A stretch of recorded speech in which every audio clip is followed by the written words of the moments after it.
talk about Spack, which is a package manager for HPC. Who's heard of Spack? Who's in the room? Okay, people have heard of Spack. Cool. All right, so this is not intended as a tutorial or anything. It's sort of a amalgamation of different Spack topics to give you an idea of where to look and to tell you what's going on with the project. Here's the license. I'll skip that. I added another slide inspired by David's talk on the Spack license because it is kind of weird. You may have seen this. Spack is licensed Apache 2.0 or MIT. We borrowed that from Rust, and I thought I'd throw this in there since it's topical with the license talk. We did that because we want Spack to be used as widely as possible. Contributors have to contribute under both of these licenses, and users can choose either one they want. The reason that we do that is because Apache 2 covers patents, but it's GPL2 incompatible, and MIT is GPL2 compatible. And so this allows it to be used in GPL projects, but it also makes sure that we have patent coverage over the project from our contributors. There's a better way to do this now, and this is the license that I'm more opinionated than David, so I'm just going to tell you, use this license. Apache 2 with LLVM exception. It is the permissive license that has patent grants and that is GPL2 compatible, and that is the reason that LLVM is migrating to that license. So if you want to know more about this and the state of sort of patent grants and licenses and how to do a good permissive license, let me know, because we moved from LGPL to this combination just to foster broad usage of the project. All right. So with that said, let's move on to actual Spack talk. I think folks who's used dependencies in their project? Who's used a dependency library in an HPC project? Who's used more than 10 dependencies in an HPC project? Okay, so not as many. But as you get out into the HPC world, you will probably start to see that HPC packages are not simple. So if you look at, say, MFEM from Lawrence Livermore, here's MFEM. MFEM is this little dot right here. And if we're talking about licenses and composing projects together, MFEM depends on all of this stuff down here. So there's a sort of iceberg under the surface of dependency libraries that you care about.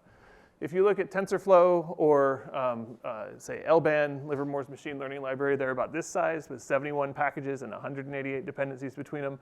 And things get even more complicated in like the workflow ecosystem. So this is Mumi. It has machine learning and HPC and scheduling all together in one package. And to put that all together, it's like almost 100 packages and 248 dependency edges. So that's a whole lot of code that goes into modern software. If you look at the ECP software ecosystem, so there's this thing called E4S that you've probably heard about at some point. This is E4S. So I made this for Samir. The red parts are the things that probably Mike Haru or Samir would call E4S. But the about 500 other things in here are all of the things that you have to build in order to build E4S. And so that's a lot of stuff in the scientific software ecosystem. And if you look at like a Linux distribution or something like that, it's even bigger than this. Like Debian is like, what, 10,000 plus packages, 20,000 packages. There is a lot of open source software out there. And you really don't want to have to build all of this stuff manually. You would like something to deal with this problem for you. HPC makes it harder, of course, because it's HPC. Most of the system package managers or the sort of traditional package managers like Conda, pip, APT, and so on, they assume some things that are sort of not compatible with HPC systems. So one of them is that there's sort of a one-to-one relationship between the source code and the binary, that you just have, here's the source, here's the one sort of portable binary that we build from it, everyone can use that and it's fine. In HPC, we want to optimize for the machine, so we don't want portable binaries. And the other thing that we often do is we experiment with different versions of the code, with different flags, different build options, different physics, different compilers, and so on. And so the inability to manage multiple versions of your dependencies is really inhibiting if you're in this space. So in HPC, at least traditionally, code has been distributed as source. And like David said, there's lots of benefits to that. If you're in science, you want your code you want someone to be able to inspect your code and to see how it works. The problem with that is that somebody has to build your code. And who likes building things? Does anyone like building things? No one raised their hand for that. Like maybe one person. Okay, so I hated building things, and all I do is build things. So we often build many variants of the same package, like I said before. You have to optimize for both the processor and increasingly for the GPU. You may need to use the system MPI, for example, and that's going to make it so that your code is incompatible with code on other platforms that don't use the same system MPI. And HPC tends to be multi-language. So most codes, at least that we see in this community, are polyglot. They use Python libraries, they use C, they use C++, they use Fortran. It's not really a single language ecosystem. So you need something that can integrate all of these things together. You've probably heard of containers in this at ATPESC. Containers are great. They are a good way of distributing sort of a single artifact once you have built it. What they don't do is they don't simplify the build process itself. They just move it into the container. And so they may simplify it a little bit because actually there is a package manager in the container. You can use the system package manager in there, which I claim is the reason that most people want to use containers in the first place. They want to leverage all the packages there and use what's on the system. What it doesn't do really is enable you to build all the same combinations that you would for HPC. It's not really managing the software, it's just making it repeatable. You've got a recipe, it creates an image, and you can very easily distribute the image. And so you still need something to make the build more flexible. So if you're thinking Spack versus containers, think Spack and containers instead, because they're really complementary. It's just another package manager that you could use inside of a container. So what's Spack? It enables software distribution for HPC. Essentially, I got sick of the fact that when I was on my Mac, I could type brew install whatever, and it worked. And when I was on a supercomputer, I had to download 15 tarballs and configure, make, install all of them, and then get them to work together, and then find out that it all seg-faulted in the end and start over and rebuild all of them again. So Spack was created sort of out of anger at this process. It was essentially, I wanted this process where you clone a repo and say install that thing that you want and get that thing that you want.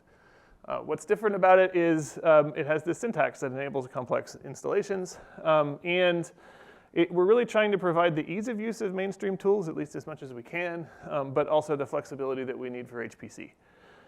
It does a few other things in addition to installing. It can generate modules, so you've all used modules on HPC systems. I think historically sites have sort of deployed all their software and then written modules on top of them. You don't really need to do that. This manages both the installation and generating modules to enable you to use the installations. You can have environments kind of like Conda or virtual-env, and it has a lot of DevOps features that I'll talk about. Since we created Spack in 2013, it's grown quite a bit. This is showing all the places in the world where people access Spack's documentation site. Which is pretty cool. So I guess like the sun never sets on Spack or something. There's always someone using it somewhere. This is the documentation site, number of users over time. We're getting about 6,000 monthly active users now, which is pretty cool for a niche area like HPC. And there's over 1,000 people who've contributed to the project in one way or another. And that could be like a version bump for a package or some major core feature. So lots of different ways. I think one of the coolest features is that the community is so broad, and so this is showing contributions to the packages, and this is really the reason that we created Spack, and you can view this as kind of a success of open source. Over here in 2013, when the project was just me, it kind of crept along until we presented the project at SC in 2015. And after this, we started getting contributions from lots of organizations. So what this is showing is the lines of code in the actual package recipes within Spack over time and who contributed them. And so you can see that now, I mean, it's lots of organizations, and Livermore, where I am, is really less than 10% of the total contributions to packages. And so we benefit from this in addition to other people benefiting from this. We don't have to maintain 5,000 plus packages. We allow the community to do that. And so in that sense, everyone benefits. And so I think this is really the best part of the project, is all these folks contributing. So if you think about what Spack really is, I think there's three sort of high-level concepts that you can keep in your head. One is that it's a syntax for describing customized software installations. So there's a little DSL that you write on the command line that looks like this. You can say Spack install package. That's unconstrained. It means that I just want to get some version of this. Please make it work. You can say I need a specific version of that package. So you get control. You have the control that HPC people are very, very passionate about over your build. You can say what compiler you want to build with at what version. So you put a % there for that. You can add build options like threads. You can inject flags into the build and say, build this in an optimized way. You can specify the microarchitecture target that you want to build for. So if you want to build for a specific generation of CPU, you can do that. And then all of that is recursive. So you can specify a version for the top level package. And then if you know that you want to use a particular MPI or that you want to change something about a dependency, you can use the same syntax to describe that. And so this enables you to do a lot on the command line, a lot of the experimentation that would have previously required you downloading a tarball, configuring something, and installing it with some simple options on some well-known package names, which is pretty cool. The packages themselves are sort of the second part of Spack. So in addition to that syntax on the command line, you have these Python package recipes. And this may be hard to see, but essentially every Spack package is a Python class written in this little DSL that we have. And there's really two parts to this. There's a class up here. This is called CryptKey. It's an SN transport app or mini app from Livermore. It has some metadata about where the home page is. It tells you where to download it. And then there's these directives down here. The directives are really saying, like, here are the available versions of the package, right? So there's 3 versions of this package, 1.2.3, 1.2.2, and so on. And each of them has a checksum, so we know that we downloaded the thing that whoever put this package together intended. So we validate the package. That's for security. So somebody can't send you something you don't want to build. There are variants, so we can express some build options. This says I can build with or without MPI.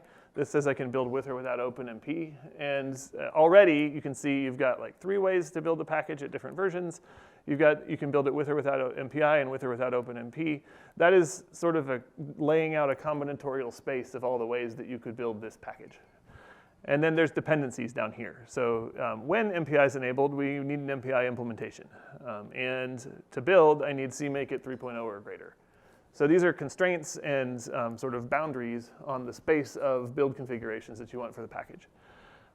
From this space that's described up here, Spack's going to pick one configuration for you. And it's going to pass it in down here. And basically, the code in the package is responsible for building that configuration. The cool thing is that all of the nasty parts of the build script, when we looked at people's build scripts, we found that people were spending a lot of time poking around on the system for, like, where's the MPI? Where is my favorite HDF5 implementation? And they often got it wrong and got the sequential HDF5 instead of the parallel one. It's an easy thing to do. Spack makes those decisions for you up front, and so your job in here is really just to translate the configuration it gives you into a configure or make install line, or a CMake make install line. So you can see here we're just converting the variants, whatever they end up being set to, into enable OpenMP and enable MPI. And so that's it. The instance methods are the build recipe, and these directives up here define the space of packages that we want to build. And then the third piece of Spack that sort of ties it all together is what we call the concretizer. It takes an abstract description of a package, like this one up here, that says here's some constraints on the space that you want to build. MPI leaks with the call path library at version 1.0 plus debug, and libelf at this particular version. It takes that, it turns it into a dependency graph based on what it knows from the packages, and then it runs a solve. And we call that concretizing. And essentially all that does is it fills in all the blanks and picks versions for all the things that you didn't pick versions for. And this build description is stored on disk, and that's what gets passed to your build recipe. So you can see that this is what enables you to essentially build lots of different versions of packages. Spack is tracking metadata for all those things. It knows how you configured the package, and it allows all of those different versions of things to coexist. The way that it does that is we take that whole metadata file and we hash it. And so you can think of a Spack hash as it's a hash of the complete configuration of your graph. So libelf has a hash that includes its metadata. libdwarf has a hash that includes its metadata and libelf's metadata. Dynenst has a hash that includes this entire subgraph, and so on up to the root. And so the root spec is the root's hash is going to depend on every piece of configuration in the graph. And once we do that, every one of these packages gets its own install directory like this that has a hash associated with it. And you're good. You have a unique place to install every version of those packages that you want to experiment with. What we do to sort of manage this chaos, because you wouldn't want to have to load the module for every one of your dependencies every time you ran the code, right? Like when you build the package, you know what you're doing, you know what you depend on. But by the time you get around to running it, you've probably forgotten all the things that it depends on, and you may not even be the same person who built it. So we put these things called RPaths in the binaries, and there's no need to use modules or to set LD library path. You can use modules to get things in your path. But we try to make everything work without the user needing to mess with things like LD library path that control what libraries are loaded. And so our whole philosophy is that things ought to work the way that you built them. So on top of that, so that's sort of the core of Spack and the installation process. We have these things called environments that are basically ways of working with multiple packages together. So if you want to work on one project, you can have an environment that says, here's all the packages I need for that project, and here's some configuration for them. And if you want to work on another project, you can have another YAML file that says, here's all the packages I need for that one, and the configuration for that. We can take the environments, and just like we concretize specs, we can concretize the whole environment and generate what we call a lock file. It's called a lock file because everything is decided. It's locked in place. And so that tells you, you could use this file to reproduce the build on the same machine. It is tied to the machine, so it has things like specific architectures, specific compilers, all the choices that were made in it. But this is sort of an exact reproducibility thing, and this is something that you could hand to someone on maybe a different machine and build the code for a different architecture if you wanted to. So it's requirements and sort of abstract requirements, and then the whole concrete instantiation of those requirements for a particular machine. On top of environments, we have built a lot of workflows for different types of DevOps. So we can generate you a container build recipe. So remember I said Spack and containers. You can take a Spack environment and you can say Spack containerize, and it will spit out a Docker or a Singularity recipe for you that builds those packages in an environment. And so that's one useful way to create container images without having to write, say, the whole Docker file. We have some CI integration, so if you're using GitLab locally, you can take a Spack environment and you can generate a pipeline out of it that builds all of the different pieces of your code in a separate job. And so we actually use this in CI on GitHub to maintain the whole Spack distribution. You could use this internally to maintain, say, all the dependencies of your code and to have binaries available for many of them so that people on your team don't have to build them over and over. E4S, if you think about what the specification for E4S actually looks like, it's actually just a Spack environment that Samir and folks have put together.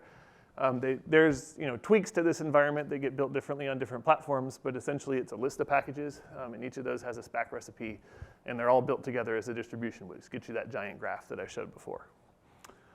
You can embed testing in your Spack packages, and so if you are, if you're working on a package, if you want people to install your package on different machines and you want them to be able to check whether it works once it's on that machine, you can embed a test method inside the Spack package. I'm not going to go through all the parts of this, but essentially you can put logic in there that says, here's how you run this thing once it's installed. And you can go back 2 weeks later after an OS update on the system to see if the thing still works after the system has changed underneath you. So that's the intent of that. We have integration with external packages, so some of the Spack packages actually know how to find themselves on the system. So like MPI, a lot of the build dependencies like CMake and things, you can say Spack external find in an environment, and it'll go out and try to find those things on the system and put metadata in the environment for you that says use these external packages. And so this can be sort of a quick way to bootstrap an environment with a description of what's on the system and where it's located. So that you don't have to build sort of external pieces. We've been working on development workflows for multi-physics codes. So at Livermore, we have a lot of scientists working on big physics packages, big physics codes that have many packages within them. And so oftentimes somebody will be a developer for, say, the hydro package and also the solver, or the hydro package and some other thing it depends on. And so frequently they want to work with a big sort of project that's developed by many different teams, but they only want to work on two things. So you can actually create an environment in Spack. You can add your application to it, and you can say you want to develop two pieces of it. And it'll give you a directory that looks like this, where you've got the environment description, this YAML file. You've got two subdirectories for your source code for the things that you're working on. You can go work inside of these directories and rebuild the thing on demand as you change those two pieces of source code in an existing project. So what we're working towards with this, and I don't know that all the workflows are there yet, but we want both reproducibility, where you can hand someone an environment and say, here's how you reproduce my code, but also we want people to be able to modify the stack. And so, if someone wants to take your thing and build on it, they don't just want to reproduce it, they want to be able to go and tweak pieces of it. And so we're trying to have Spack be able to provide a simple dev environment where you could do something like that. All right. So that's sort of the basic overview. It's installation plus a bunch of DevOps and tools for working with packages.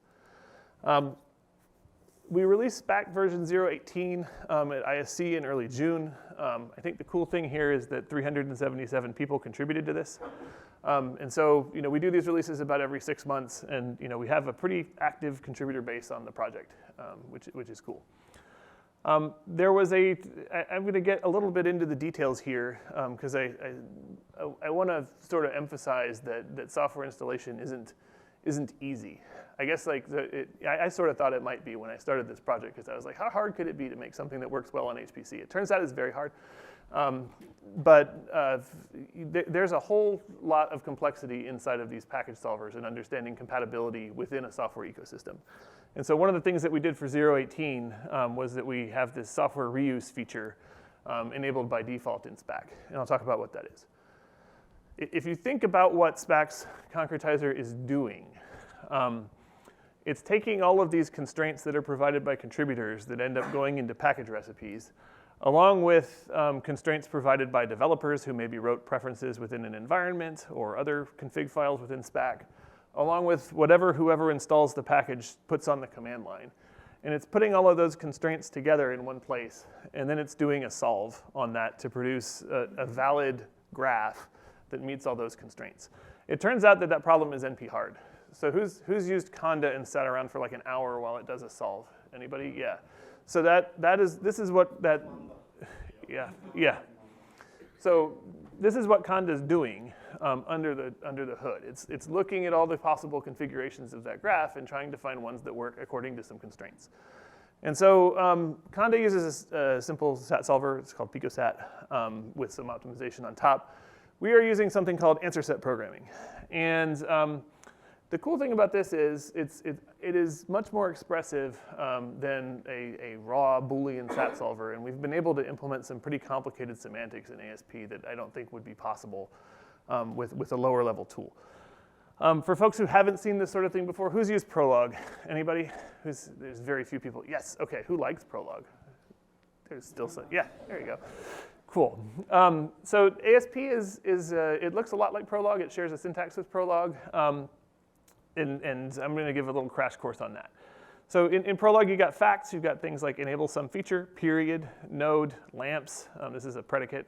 Node, CUDA, variant value, lamps, CUDA, false. All of these things are sort of things that are true about your problem. So enable some feature means, yeah, that feature is enabled. Node lamps means the node lamps is in the graph. Node CUDA means the node CUDA is in the graph. Variant value, lamps, CUDA, false means the variant CUDA on the lamps package is set to false, and so on. So that's sort of we generate a bunch of these facts about packages that it's a database of things that we know. ASP has rules, and they read from right to left, which is a little disconcerting at first, but once you get used to it, it's okay. This is the head over here, and this is called the body. And this little thing in the middle is really, so apparently this looked like an arrow to whoever developed this in Prolog. And so this is supposed to be implies, but I don't know what happened. The arrow got hurt somewhere, so it just has, so it's missing the point. Anyway, so the arrow points this way. And you can read this as if. So node dependency if node package depends on blah, blah, blah. The things that are capitalized are variables, and so you write rules like this that are sort of first order logic. And then what happens is if you have a rule like this and you have some facts like this that say node lamps is true, so that matches that one, depends on lamps CUDA link is true, so that matches that one, then it implies that this also has to be in the problem.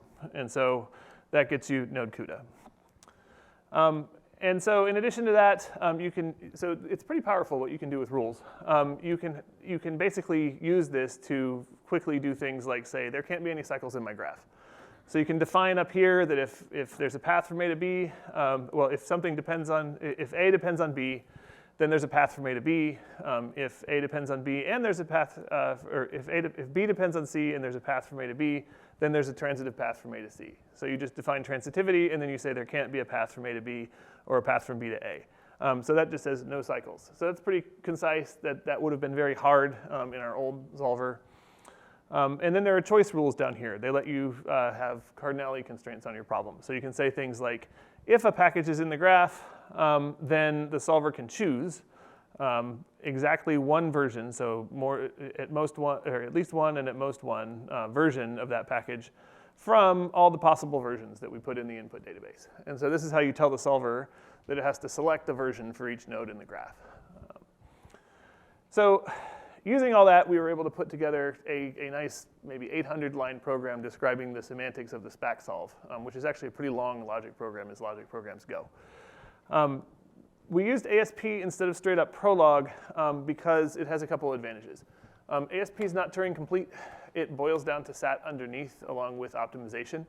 And so what you're doing in ASP is you're really searching for a stable model, so an idempotent state in this configuration space where basically you're searching for a state where all the rules are idempotent. If I apply a rule, it doesn't change anything in the problem.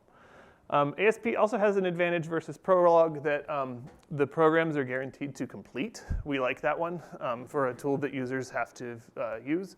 And all we need is solves, not a fully Turing complete language, so it's been good. The final program, it's only, like I said, 700 or 800 lines long. Now we do the solve differently. We basically generate a database of facts about the software ecosystem. We throw it into a solver along with the ASP program, and then the solver spits out some facts about the solution, and we rebuild the graph. We don't have to do graph manipulation on the Python side. We're leveraging a fast C++ solver to actually do the solve, and it's been much faster.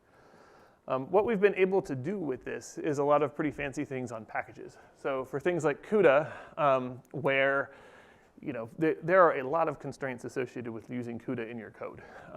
We can have these base packages that describe those constraints, and people who are implementing packages for, say, CUDA or ROCm or for the different GPUs can just inherit from these instead of having to implement all the constraints themselves. And so if you inherit from CUDA package in Spack, you get a variant called CUDA that enables or disables CUDA.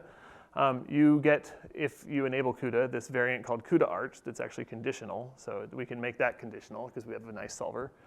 And you get the dependency on CUDA for free, and then you get all of these nice constraints down here that say things like, if you want CUDA arch 75, if you want that compute capability, then you need CUDA 10.0 or higher. And we also model things like, on x86-64, you cannot use, there's incompatibilities between older versions of GCC and particular versions of CUDA. And so most of this is to do with language level. So if older versions of GCC didn't support newer versions of C++. And so we have all of that encoded in this sort of superclass, and you don't have to think about it. This is a very, very short version of the CUDA package, so if you're just thinking that this is like 5 constraints, it's not. It's like 200 that you would have had to put in your package. So this is pretty expressive. The other thing it's enabled us to do is solve one of the problems that we've had in Spack since sort of the dawn of time. When we started Spack, recall that Spack basically makes hashes out of everything. So if it resolves a dependency graph with particular metadata, it's going to take every node there and make a hash for them. And this is cool. If I've done this hash before, I can reuse that build. And so what Spack would do is it would say, okay, yeah, you want me to build this thing? Well, okay, I'll ask the package database or the binary cache whether that exists. Is that hash there, yes or no? Okay, the hash is there, I'll reuse it. The problem is that the hash is really fine-grained. And so small changes can make you rebuild your entire stack when you really didn't need to. You probably had some versions of your dependencies that you could have reused. And so with the solver, we've been able to essentially say, we tell Spack about all of the different things that are installed or all of the things that are available in a binary cache. And we can say, hey, here's OpenSSL. It has this hash. If you pick that hash, then these are all of the constraints that you have to adhere to if you want to use that OpenSSL. You have to build your stuff so that it's compatible with the things that you are reusing. And implementing that logic was pretty simple. We basically said if the node's in the graph, you can pick one hash for it from all the installed ones. We said if you pick that hash, then you have to impose all the constraints. And we defined something that's built as something where you didn't pick a hash. So that's basically, if you don't pick a hash for something, then you have to build it because it's not already installed. And then we just said minimize builds. And so this is actually pretty cool because I don't have to implement some ungodly Python program to do all this logic, and it's only 4 lines. So we've been pretty happy with that. What it enables is when you say Spack install HDF5, and this is really hard to see, but you'll get the point in a second. Essentially, before, it would come up with all new hashes for everything in HDF5, and it would say, none of that's installed, and so I'm going to have to rebuild the whole stack for you. And people would end up with 5 versions of things, and we didn't like that. Now, if you say the same thing, it says, oh, there's 16 things that I could use for that. All I have to do is use a slightly older version of CMake than I'm used to, and it's cool. And so we can solve that for all the packages here and get a lot of reuse, and it's good. There was some trickiness to this, and this is like one of those problems that comes up in build systems that you don't think about at first, but that, if you just minimize builds, you can get some really weird configurations of packages. So when we were just minimizing builds for the packages that had to be built, like CMake, Spack would say, oh, I'll just disable all the dependencies on that new CMake that you're building to continue minimizing builds. And so it would give you a CMake without OpenSSL that couldn't download anything. And so, it's cool because the solver did what we said, but it also kind of sucks because the solver did what we said. And so what we had to do here was bifurcate the optimization criteria. So essentially, if something has to be built, then we prioritize defaults over reuse. And if something does not have to be built, for anything that we basically first prioritize reuse, and then if something absolutely has to be built, then we put the defaults higher. But for initially, we prioritize reuse over defaults. So essentially, we're pulling in stuff that, if you already installed it, it's probably fine. You probably were OK with that package version. If we had to build it, then we'll just say, we're going to give you a sort of normal-looking CMake instead of a weird one. So we took this, and with the latest version, we are able to handle pretty large problem sizes with the reusing solver. The solves are all less than 10, or nearly all of the solves are less than 10 seconds, even for package repos with like 64,000 binaries in them, like the E4S one. And so that's pretty cool. I'm pretty happy with this. Over here on the setup side, I'm not as happy because Python. It can take a very long time to read in that much package data from JSON, create Python objects out of it, and then get it into the solver. And so, I'm still happy because I think this side we can optimize, whereas optimizing the actual NP hard solve is trickier and a little more subtle. So we were able to scale this. All right. So last, I'm going to talk about what the Spack project looks like overall. And I think people look at this and they think of it as just a tool. And I want to talk about a lot of the things that we have to do to support the community around Spack. And so if you think about what Spack is, it is a community that's developing some software. There's the core tool, which is sort of what I've been talking about so far. There's the package recipes, which you saw some of. There's about 6,500 of these in the main line right now. And then there's a whole bunch of infrastructure in the cloud and elsewhere that keeps the project going. And all of this together enables people to build software stacks on top of Spack. So there's E4S, the one that you're probably familiar with. AWS has a software stack that we announced at ISC that they're using for their parallel cluster product, where you can quickly install binaries on cluster nodes that are optimized. Livermore uses this for their internal deployments. The XSDK, the solver library that you probably heard about earlier, is a set of Spack packages. There's a Viz SDK as well. These two feed into E4S. And then every application that you encounter in HPC, at least the big ones, are their own software stack. And so the list goes on. We are trying to enable all of these different flexible software stacks to be built in different ways.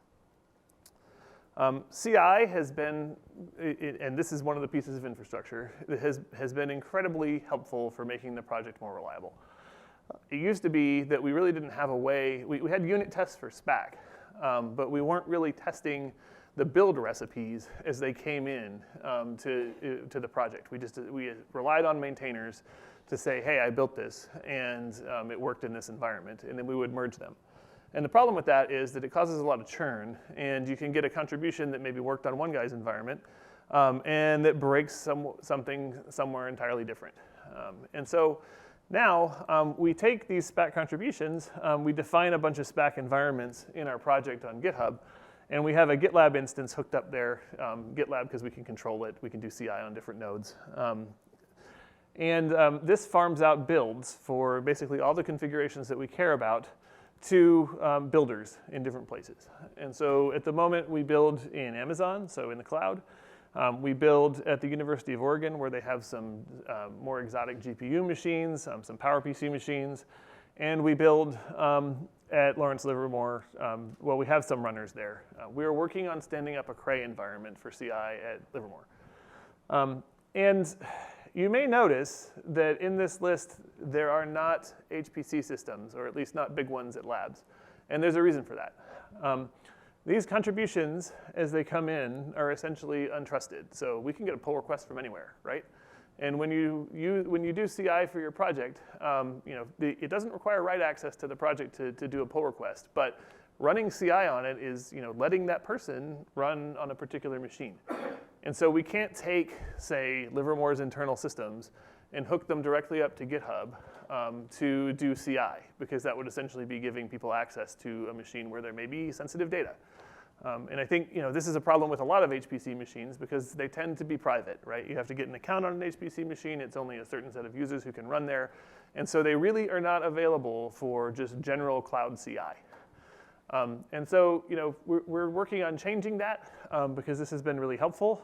But at the moment, we have to sort of build on external machines that we don't care about, where if they got compromised by someone's code from a pull request, we'd be OK. We could just wipe the machine and we wouldn't care because no data had been lost. So now we run these tests on the stacks, and we get a status update on the pull requests, and it tells us that the build passed. And that's good because the maintainers then don't have to go and try to build this thing in 5 different places. They can rely on the stacks over here to build the software, and they can review the code in the recipe or in the feature and manage sort of the Spack parts. And so they are told by the pipeline that the code worked, or that the build worked. And so we have this pipeline set up. We are doing probably 40 or 50,000 builds a week on all the pull requests that go into Spack.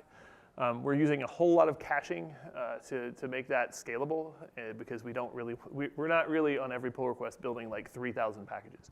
We're building the ones that changed in that pull request. And so we thought, hey, we're generating these cache binaries anyway. Do we really need to build from source, or could we make the binaries available to users?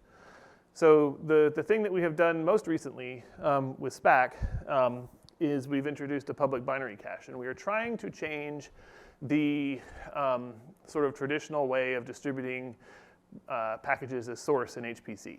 I think my claim is that you distribute from source because you have to build in all these different environments in very different ways. But if we have this metadata model that lets us talk about all the different configurations for a package, and if you can build a very specific configuration of a package, then you could have sufficiently optimized binaries for all the different environments you want to run in. And so that's what we're trying to do here. We've got binaries hosted in Amazon on a CDN, so they download fast all around the world. You can add this to your you can put this line on the command line, and Spack will know about the mirror. And then when you do a solve, it'll look at what's in the mirror and try to reuse the stuff that's there. And so that's all been enabled by the new solver and by this sort of CI and binary packaging capability. At the moment, we have 3,000 or so builds in the cache for these operating systems. Amazon Linux is Red Hat compatible, so actually these can be used in more places than you might think. And then the Ubuntu 18 is really old, but that's what we were building E4S with in CI. We're going to upgrade that soon. So expect that to expand. Now the question that you probably have, and that a lot of HPC centers have, is do we really trust these binaries? How do we know that we trust these binaries that are coming from the cloud? Because like random people are contributing to the project. Are we just taking what we built from them and throwing it in a binary and giving it to you, which is sort of what PyPI and other projects do? Or are we doing something better? So the fact that I mentioned that may indicate that we're doing something better. So here's my slide. I'm going to skip this one and get to the security. Essentially, we are trying to take these contributions from contributors. So they submit package changes. And we basically rebuild every time they commit to something in a PR. But we don't do that. We don't keep the binaries from that. Essentially, these are considered untrusted, and so we have these untrusted buckets that are just for PRs. So every PR gets its own build cache. It gets a little place to store cached binaries in the cloud.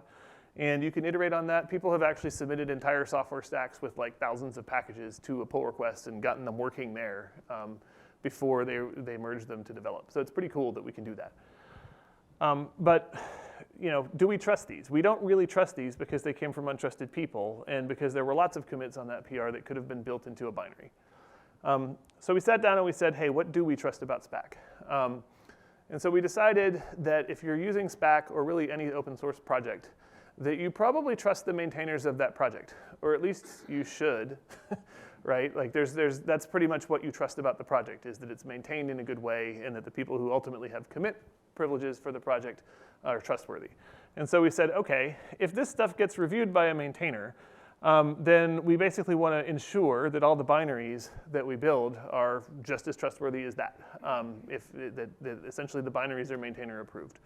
So what we do is we don't reuse any of these binaries that we built on PRs from untrusted code. The maintainers review the PR, they review the code for the Spack recipe, they look to see whether it built successfully in this sort of test environment, and then we go and commit the code, the recipe to Spack, and we rebuild everything from scratch over here. And so we have a binary cache over on the main line that's built entirely from approved pull requests. And so essentially what we're guaranteeing you is that for the develop build cache or for any build cache for a particular release, it is built entirely from maintainer approved recipes. And the other thing that we do is we have we have infrastructure for assigning that ensures that the packages get signed and that the signing keys are never exposed to, say, build system logic from the packages. So we don't know what's in the configure script or the logic inside the package. We don't know that it doesn't store environment variables into some directory in the installation, and we don't want it to exfiltrate our keys. So we keep it separate from the signing. And so with this, we're able to both scale the project because we can get fast CI on every PR. Things are building as people contribute. But we also have something that we think that you can trust, at least as much as you trust the source code, in a build cache that you can use. So this has been a pretty cool development. Let's see. So why do you care about this trustworthiness for your HPC codes that you run on sort of protected machines? And I think people know the answer to this at this point in ATPESC, but even proprietary codes, so this is Aries, it's one of Livermore's multi-physics codes, rely on a whole bunch of open source. And so up here, the proprietary parts of this code, the sort of internal Livermore packages, are the pink ones. The Livermore developed open source packages are the orange ones. So those are ones that are owned by Livermore but developed out on GitHub. And then the blue stuff is all the external open source. And it's like 71, so it's like 83 packages out of this 110 or so packages that are open source in the code. We rely on a ton of open source in proprietary codes, and we have to, because we can't re-implement all of this to build codes. But who do you trust to validate all this stuff? Like if you're relying on somebody else's package, how do you know that there's nothing malicious in all of these packages that are coming into your code? And so I don't know if folks have heard about this, but supply chain is a growing problem for the open source ecosystem. How do you know that all this stuff is secure? We're trying to scale out the infrastructure and provide eventually something that would be sort of a secure pipeline, where in addition to this sort of boundary between untrusted commits and maintainer reviewed code, we also do something to make sure that the source code of the packages that we're building is reviewed too, or at least maybe not reviewed by humans, but reviewed by virus checking and malware checking software.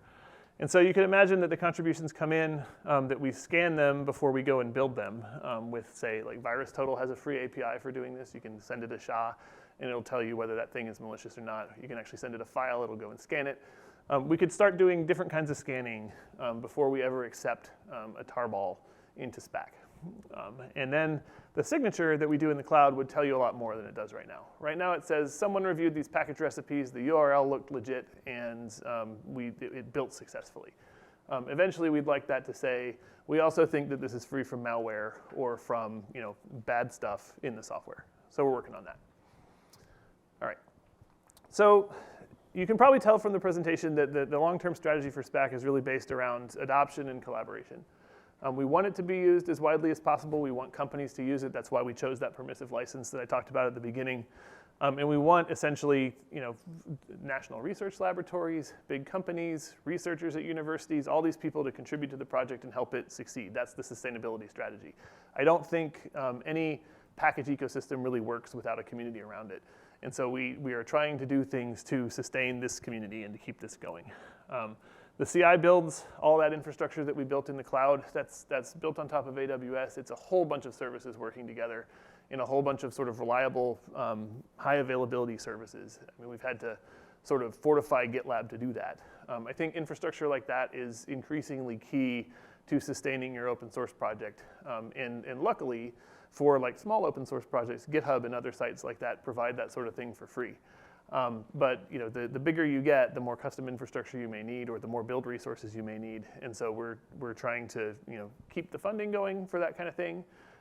Work with companies. Actually, Amazon contributes a lot of the cycle, or the credits for the cycles.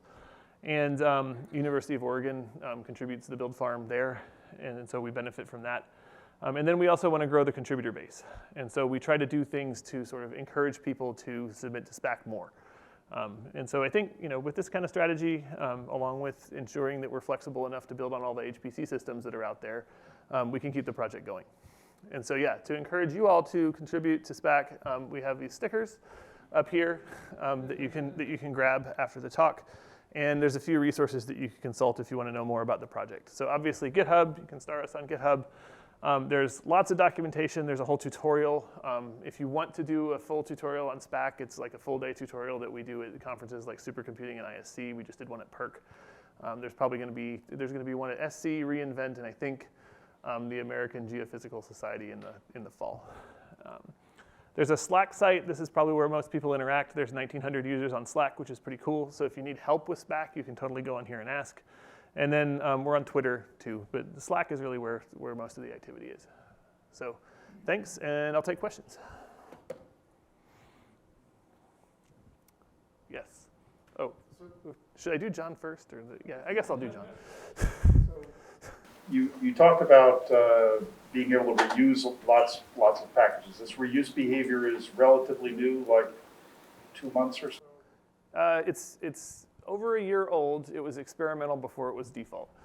And so people have been using it for a little while. So this is why in packages.yaml our constraints that we've written saying use this version get ignored. So that is a different, yes, sort of. So the constraints in packages.yaml have actually always been soft. However, the old concretizer was too stupid to do that most of the time. And so usually when they would have been soft, it just failed.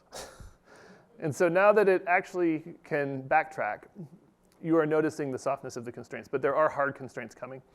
So that'll be in the next version. So is your vision that we should wait for hard constraints in packages.yaml, or do we need to use environments or something different? You can put the constraint right on the spec in packages.yaml. So in the specs list, you can say the constraints that come from there are actually hard. So there's already one way to do it. It's just a little clunkier than the other one. Working is better than not. Yes. Okay. So we can help with that. Yes. Yeah, thanks for the talk. I have a question about Conda. And I say this as someone who's felt the pain of helping others migrate and manage their broken Conda environments. So the hour question you had, I felt that. How is Spack better than Conda? And in what ways is maybe Conda have an edge and you're working to improve it? So it's kind of a two-sided question. Okay, so Conda has a bigger community. It is used as, it's probably the main package that people use for data analytics. You can think of Conda as kind of RPM in your home directory. And so if you want to think about the key difference between Spack and Conda, Conda is a binary package manager. And so there's Conda Forge, right, that goes and builds binaries. And there is, you can use Conda build locally, but it's kind of a pain. There is not sort of a seamless path from a source build to an installation. Spack is from the ground up a from source package manager, right? And so you can build something from source, you can reuse a binary and slot that into a source build way easier than you can with Conda. And that's been where the integration with Conda on HPC systems has traditionally broken down, is that the Conda binaries for things like MPI, like it is very hard to distribute Conda MPI binaries that'll work on a given HPC system because they're usually incompatible with the system MPI. So for things like using your installed packages on the system or using system dependencies, Spack is going to build from source and be able to use them. And we are working on making it understand whether binary packages are actually compatible with what's on your system. And so that's where I would say the difference is. Does that answer your question? Yeah, that's not what I expected, but it's a good answer, thanks. Yeah. And so I would put Conda more in the category of like, they're trying to build a set of portable binaries that run in lots of places and that are super easy to install. We are trying to provide more flexibility so you could reuse binaries if you want to, but you can be really specific about what you want to build and get a very specific optimized configuration for your system. Yeah, I thought you were going to brag about your dependency resolution, but that's a better answer. I mean, I think that's sort of secondary. Like, so the dependency resolver comes from our model being more complicated. Like, essentially, the Conda specs, like the users have to put like ABI constraints and things like that in them. A lot of stuff is pinned. It's very rigid in terms of what you could have. In a Spack binary cache, you could have all sorts of binaries coexisting, and we kind of had to build the solver to support that. And so it's, I'd say we're trying to move more smarts into the solver and rely less on a bunch of maintainers curating a particular ABI ecosystem, if that makes sense. All the things you didn't want to know about where your software comes from. Yes?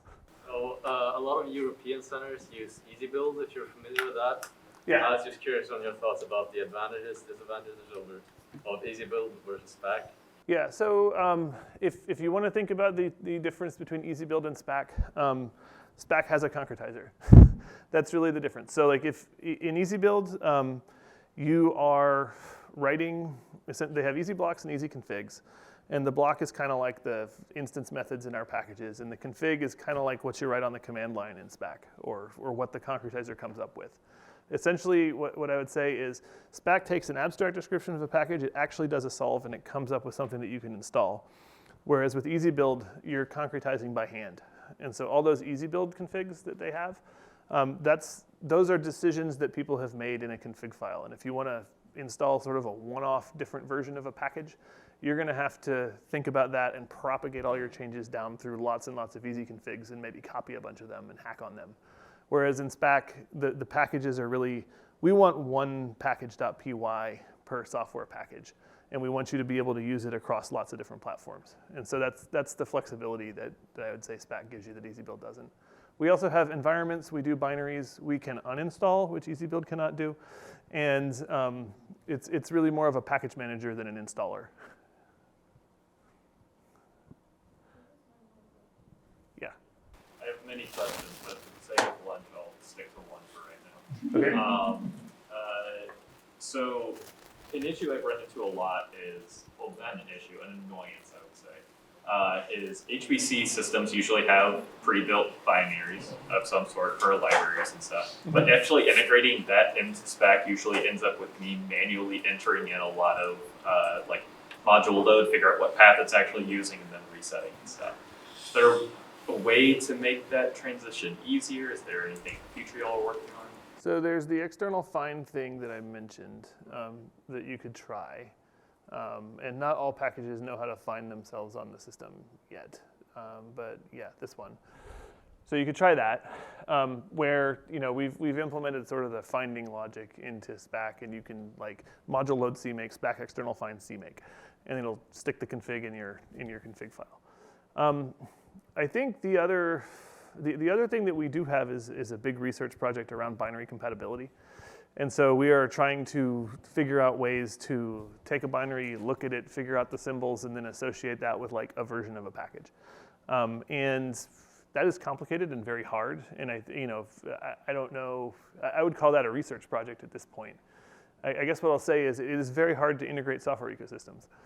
Like if you think about the binaries that are installed on your HPC machine, they're probably from RPM or whatever the vendor provided, right? And so that is a differently curated ecosystem than whatever Spack does by default.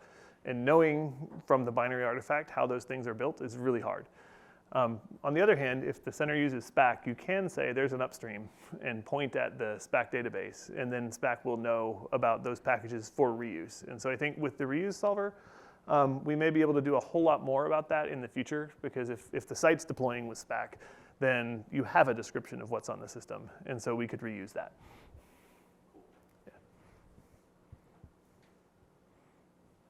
Yeah. Any other questions? Oh, yeah, thanks. When I inevitably make a mistake and a build goes terrible halfway through, is it easy to undo that and uninstall components that are partially installed? There is no partial install in Spack. So if the build fails, it just takes away the install prefix. And so if you say Spack install foo, and it'll spit out the error message for you, it'll highlight the error message in red and say here's what went wrong, here's the log, figure it out, and then only once it successfully installs does it ever appear in an installation directory. I'll add it interrupted Spack and installed multiple times, and it had zero issues getting to pick it back up later. Awesome.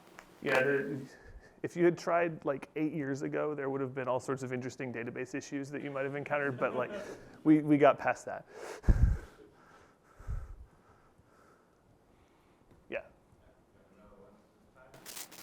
What do you do with conflicting names? Like I see there's a package called Archer.